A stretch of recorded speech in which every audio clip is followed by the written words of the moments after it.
Setelah berhasil login ke dunia Murim, Taekyung baru sadar kalau jidatnya benjol. Dia marah kepada kakaknya, Jin Mukyung, karena telah memukulinya saat dia tertidur. Mukyung mengatakan kalau pendekar itu harus selalu siaga, dan dia marah karena bisa-bisanya Taekyung tertidur dengan alasan sedang kultivasi Ki. Terjadilah pertengkaran seperti biasa antara Mukyung dan Taekyung. Taekyung lalu fokus ke misi mereka untuk membuat aliansi dengan Sekte Pedang Gunung Heng. Taekyung masih ingat betul bagaimana Sekte Pedang Gunung Heng memulai peperangan ini dengan cara memfitnah dirinya. Namun, sekarang dia berhasil membuktikan kalau dia tidak bersalah, dan dia juga sudah mulai dipandang. Dan sekarang, Lee Sowol yang tidak pernah dia temui sebelumnya, kini menjadi pemimpin Sekte Pedang Gunung Heng. Taekyung penasaran saat dia mengirim surat undangan ini. Dia ingin tahu bagaimana reaksi dari Lee Sowol. Mujin memberitahu kalau mereka sudah sampai di provinsi Hanyuan. Mukyung yang introvert, dia merasa terganggu dengan keramaian yang ada di restoran. Dia berencana untuk mendirikan kemah di luar. Tapi Mujin, dia berkata kalau itu tidak diperbolehkan. Ini karena kakak mereka, Jin Wikyung, secara khusus menyuruh mereka untuk menginap di tempat yang bagus. Rupanya, Mukyung tidak bisa menolak permintaan dari kakaknya, Jin Wikyung. Tiba-tiba, ada sekelompok bandit yang melemparkan tempat air ke arah Taekyung. Mereka meminta maaf sambil cengengesan. Mereka berkata kalau mereka tidak sengaja. Taekyung berusaha untuk mengontrol emosinya. Dia berkata ada sebuah pepatah lama yang mengatakan bahkan anjing yang cukup pintar akan tahu untuk tidak berbuat ribut dengan seseorang saat makan. Jika kalian punya otak, lebih baik kalian meminta maaf dan memesankan makanan lagi sekarang. Tapi ada satu krocok yang datang mendekat dan berkata kalau Taekyung cukup punya nyali untuk berkata seperti itu. Dia sambil menjulurkan lidahnya, dia mendekat dan mengejek Taekyung. Tanpa basa-basi, Taekyung langsung menguppercut dagunya. Hal ini membuat lidah krocok tersebut tergigit oleh giginya sendiri. Taekyung lalu maju dan bersiap menghajar mereka. Sementara itu, di sebuah ruangan, ada seorang wanita yang mendapatkan laporan bahwa telah terjadi perkelahian antara pendekar Murim melawan 6 anggota sekte Crimson Wine. Dan pendekar tersebut adalah naga tidur dari Shangxi.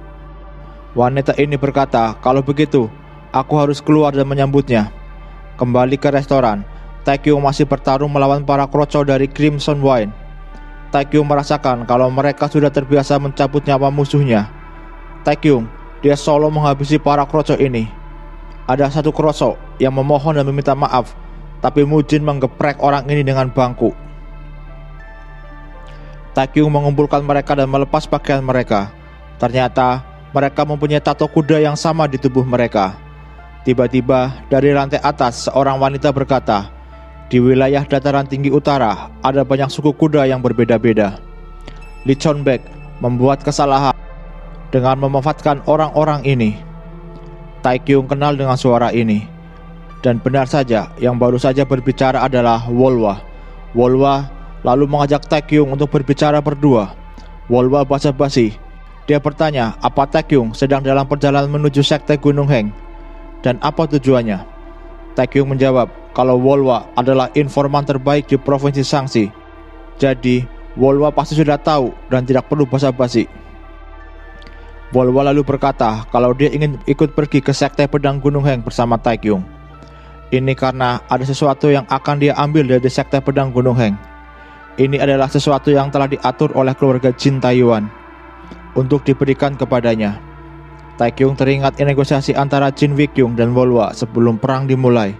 Saat itu, Wolwa ingin setengah toko dan barang dagangan sekte pedang Gunung Heng. Wolwa berkata, sepertinya kau sadar. Tapi seiring berjalannya waktu, saat ini mereka dalam keadaan yang sulit. Meskipun mereka adalah pemenang pertempuran, tapi karena insiden Tetua Agung, Wolwa menjadi tidak memiliki posisi tawar. Wolwa lalu berkata, berdasarkan fakta bahwa keluarga Jin menjadi pemimpin dari Persatuan Pendekar Provinsi Shangxi, kami bisa berasumsi kalau kepala keluarga bisa menerima syarat yang sesuai dalam rangka untuk menyediakan kami produk yang memadai dan distrik juga. Itulah alasan mengapa akan lebih baik kalau kita langsung bertemu dengan pemimpin distrik. Sekte Pedang Gunung Heng yang mengatur wilayah utara dengan tangan besi sekarang dalam posisi yang kacau.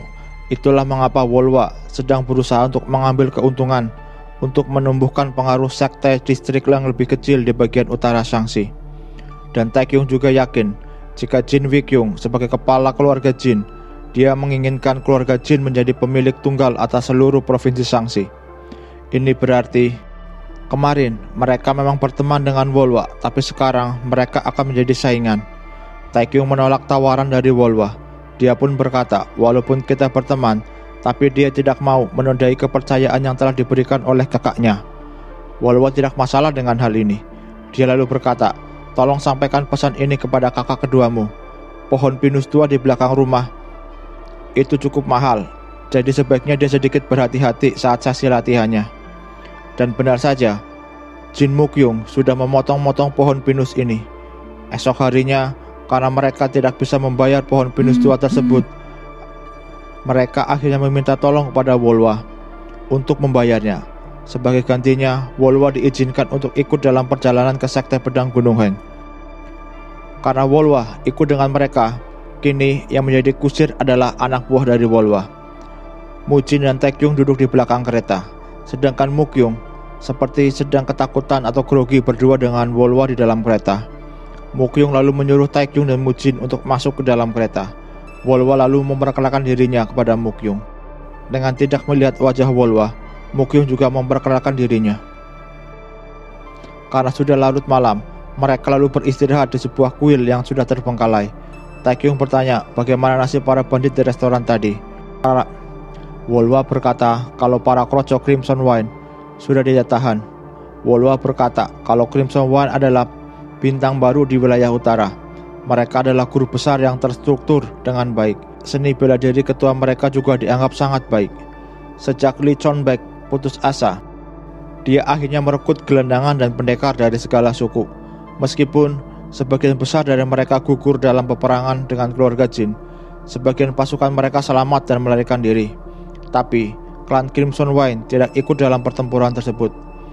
Ketua klan memutuskan untuk memantau dari jauh, dan setelah mendengar hasilnya, mereka memutuskan untuk mundur dari pertempuran. Bersama dengan 200 orang pasukannya, mereka akhirnya menuju ke selatan dan mencoba mengambil alih Sekte Pedang Gunung Heng. Namun, Sekte Pedang Gunung Heng berhasil mempertahankan kekuasaan mereka. Karena kekuatan Sekte Pedang Gunung Heng sangat berkurang, maka bandit, gelandangan, penunggang kuda, bahkan Black Assassin mulai muncul di sekitar sini.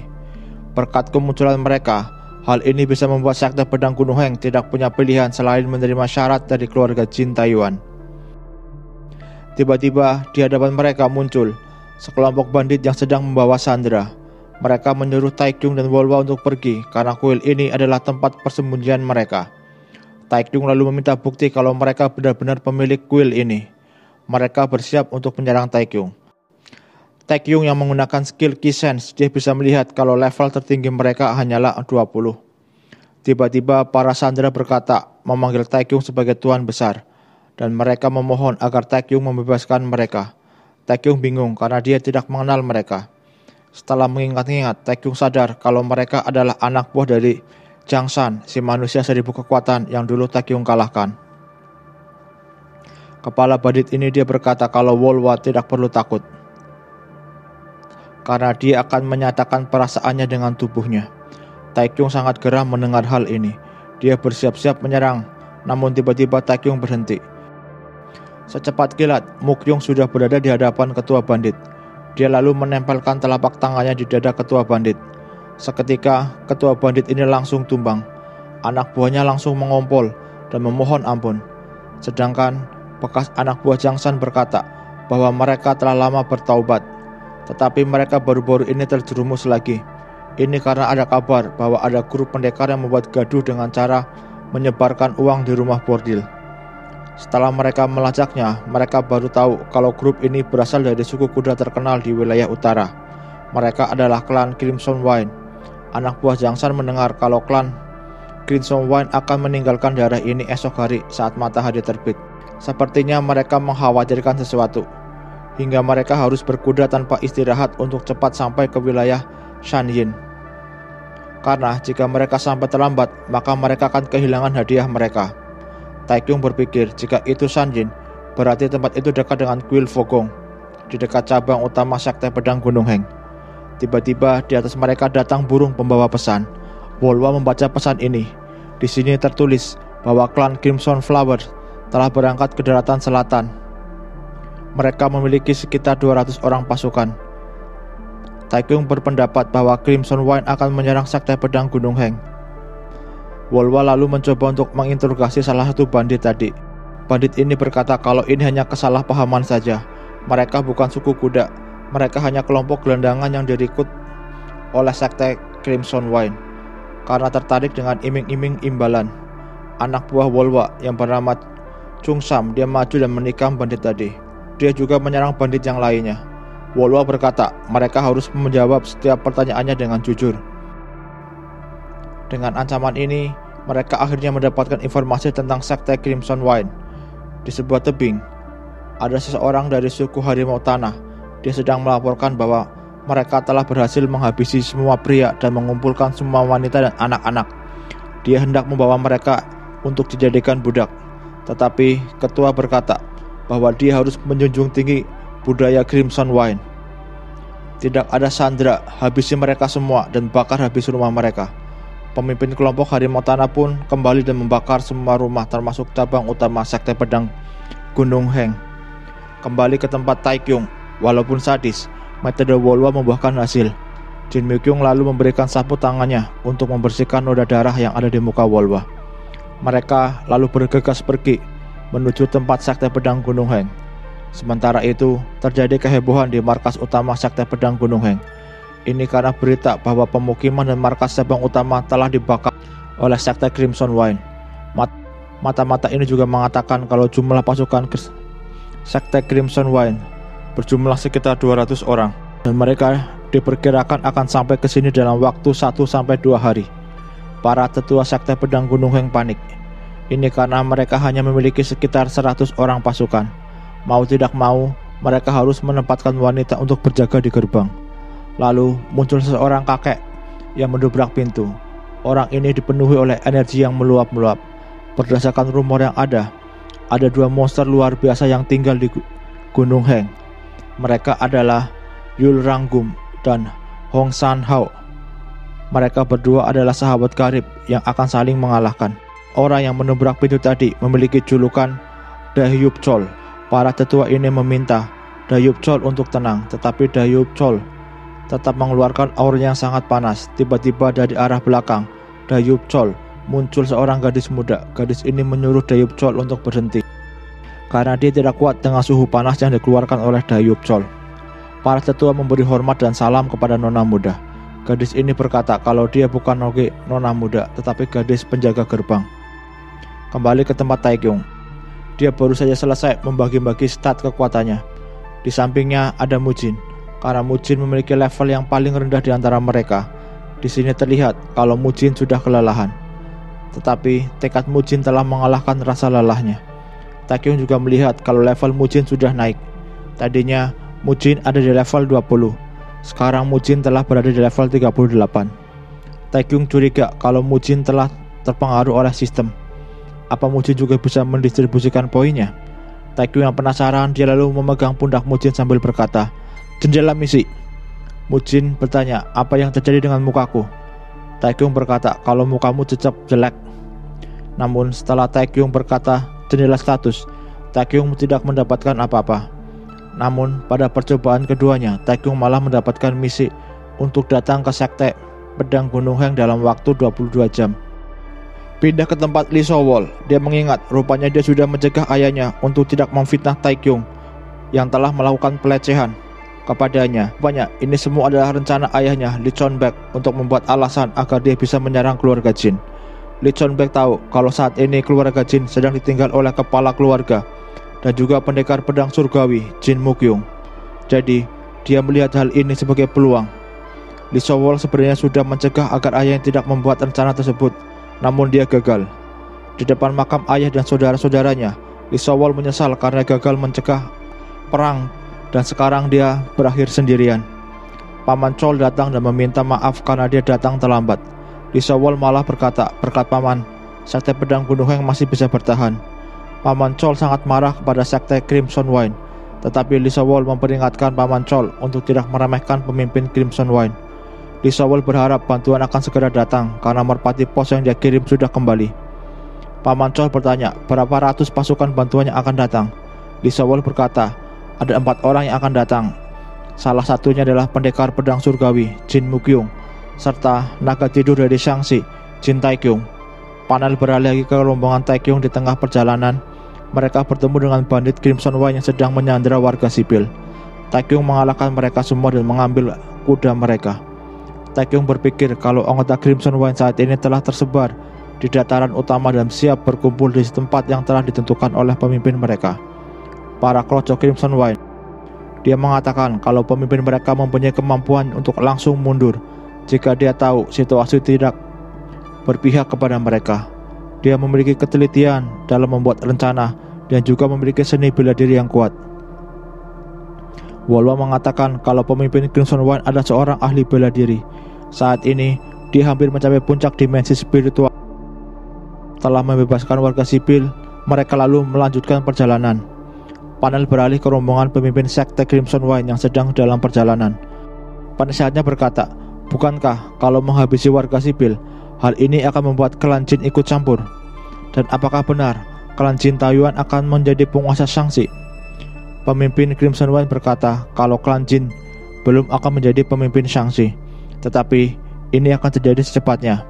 Sebelum hal itu terjadi, maka kita harus segera menelan sekte pedang Gunung Heng dan berpura-pura menjadi anjing yang penurut. Dia melanjutkan, sekte pedang Gunung Heng harus mengambil keputusan dibantai atau menjadi pengantinnya. Ini karena dia tahu saat ini yang menjadi pemimpin sekte pedang Gunung Heng adalah wanita cantik. Flashback 20 tahun yang lalu saat pemimpin Crimson Wine masih kecil, dia besar di sarang pengemis dan hanya punya seni bela diri kelas 3 yang dia pelajari dari iblis daratan. Itu adalah pengalaman hidup yang mengerikan. Saat kecil dia diasuh oleh klan iblis hingga sebuah keberuntungan menghampirinya. 3 tahun yang lalu dia bisa menguasai klan Crimson Wine. Dan sekarang saatnya dia menguasai sekte bela diri. Rombongan mereka akhirnya sampai di depan gerbang istana sekte pedang Gunung Heng. Dia langsung menginstruksikan pasukannya untuk menyerang. Panel beralih ke tempat Taikyung. Dia samar-samar mendengar suara Vuvuzela. Tapi anehnya Wolwa dan Mujin tidak mendengar suara trompet ini.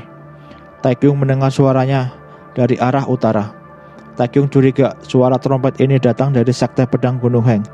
Tetapi masalahnya jarak mereka adalah harus melalui 3 sekte terlebih dahulu.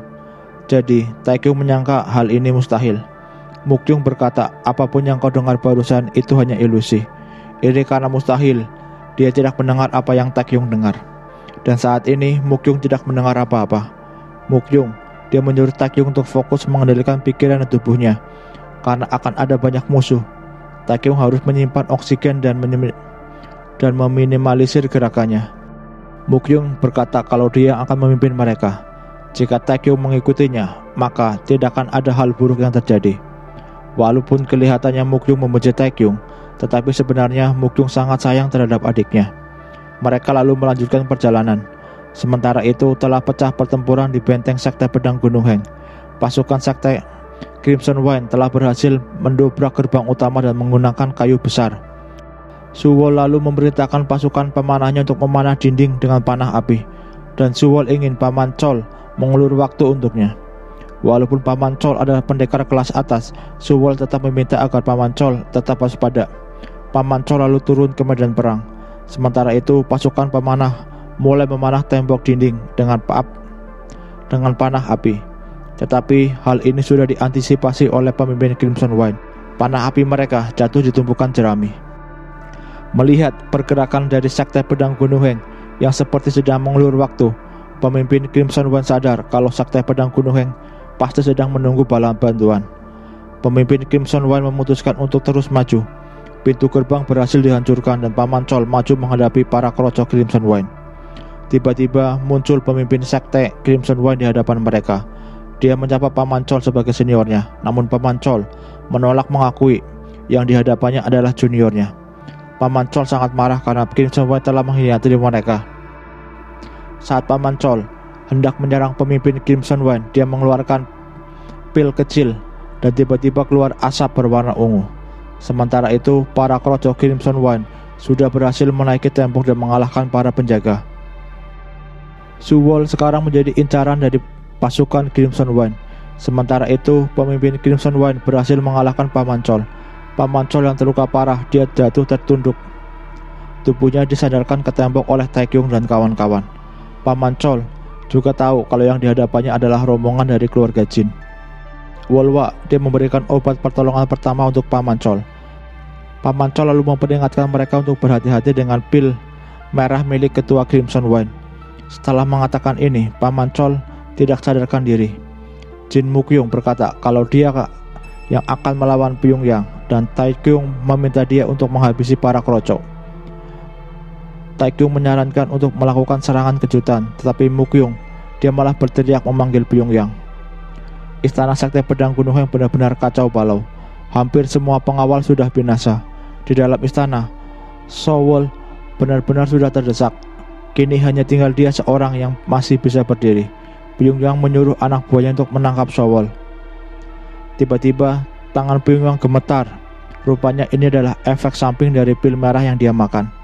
Kini pil merah itu hanya tersisa 2 biji saja.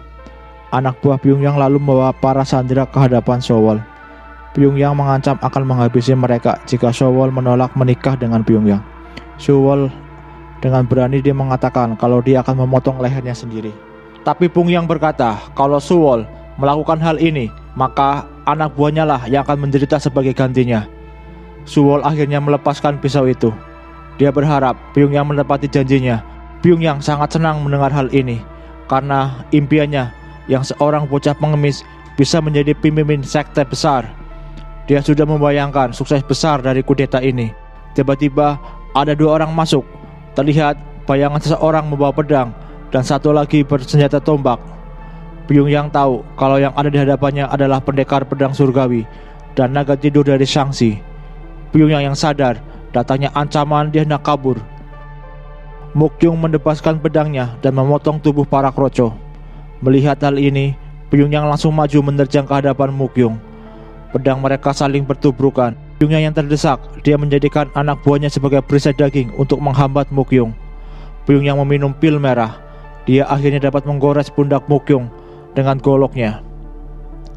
Flashback, narator mengatakan kitab pedang ke-11 Crimson Blood, teknik jantung Crimson Blood, dan kotak berisi 5 pil kekuatan. Saat Pyongyang menemukannya di daerah pemakaman yang tersembunyi, Pyongyang menghabisi para bawahannya, memonopoli apa yang telah ditemukan di dalam makam. Dengan pertumbuhan yang tidak normal, sekarang dia bisa mencapai dimensi spiritual. Dengan cepat, dia berhasil menguasai teknik transformasi iblis. Saat itu, Pyongyang yang kembali ke daratan dengan cepat. Pyongyang menghancurkan 2 geng bandit. Dia mengambil alih kelompok bandit tersebut. Saat itu, teknik bela diri transformasi iblisnya telah mentok. Kebetulan, saat itu sedang terjadi pertempuran antar sekte pedang Gunung Heng melawan keluarga Jin Taiwan. Awalnya, Pyongyang disewa oleh Lee Chun-baek dan dijanjikan seni bela diri keluarga Jin. Semua menjadi berantakan saat dia menemukan sebuah pil merah. Dia lalu meminum pil ini, dan setelahnya dia merasakan kalau dia bisa menghancurkan sekte pedang Gunung Heng. Saat ini, di hadapan Mukyung, Pyongyang yang sesumbar kalau dia sudah menguasai seni bela diri keluarga Jin dan sekte pedang Gunung Heng. Pyongyang langsung maju menyerang Mukyung, tapi Mukyung hanya bisa menghindar. Hal ini membuat Pyongyang mengejek Mukyung seperti keledai yang malas. Mukyung berkata, tidak masalah menjadi keledai yang malas. Hanya karena kau baru saja mencapai puncak dimensi spiritual, hal ini membuatmu jadi sombong. Ingatlah, kau bukan satu-satunya orang yang baru mencapai puncak tersebut. Pyongyang bingung, namun dia langsung menyadari bahwa ada ancaman di belakangnya. Benar saja, saat Pyongyang melihat ke belakang, tombak Taekyung sudah mengincar dadanya. Tapi Pyongyang, dia langsung menahan dengan pertahanan perisai darah Qinnya. Taekyung mundur dan menghindari serangan Pyongyang. Taekyung terkejut, baru kali ini ada orang yang mampu menahan serangan one hitnya. Melihat hal ini, Pyongyang lalu berkata kalau Taekyung seperti tikus yang terpojok. Karena lengah, Mokyung langsung melancarkan serangan beruntun ke punggung Pyongyang. Tapi lagi-lagi, Pyongyang menahan serangan Mokyung dengan perisai darah. Dia mengejek Mokyung, "Apa hanya ini kemampuanmu?" Mokyung berkata kalau ini hanya pemanasan. Mereka berdua lalu beradu pedang dan membuat ledakan yang dahsyat. Asap mulai menghilang. Di sini terlihat Pyongyang menderita luka serius. Di dadanya ada bekas telapak tangan Mokyung. Pyongyang, dia berdiri sambil terhuyung-huyung. Dia mencoba hendak kabur. Taekyung dia menertawakan Pyongyang. Dia berkata kakaknya tidak akan membiarkan dia kabur. Tapi tiba-tiba Mokyung ambruk. Tubuhnya banyak tertancap pisau kecil. Tanpa diduga, Pyongyang masih dapat berdiri. Dia menyuruh Taekyung untuk menyerah. Tiba-tiba Taekyung teringat pertarungannya dengan Jopil. Dia berkata kalau Pyongyang itu tidak adil karena dia nge-cheat minum pil ajaib. Diam-diam, Taekyung juga mengambil pil merah yang diberikan oleh Sochong di inventory. Taekyung nekat meminum pil ini. Dia mengambil resiko. Dia berpikir, daripada mati di tangan Pyongyang, lebih baik tubuhnya yang hancur. Tubuh Taekyung berubah warna menjadi merah. Taekyung merasa kalau ini adalah bom waktu, jadi dia harus mengalahkan Pyongyang secepat mungkin.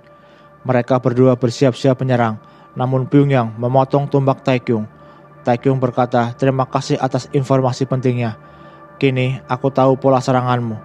Seranganmu itu bertumbuh pada kekuatan dan kekuatan." Dengan wajah ngeselin, Taekyung mengejek Pyongyang.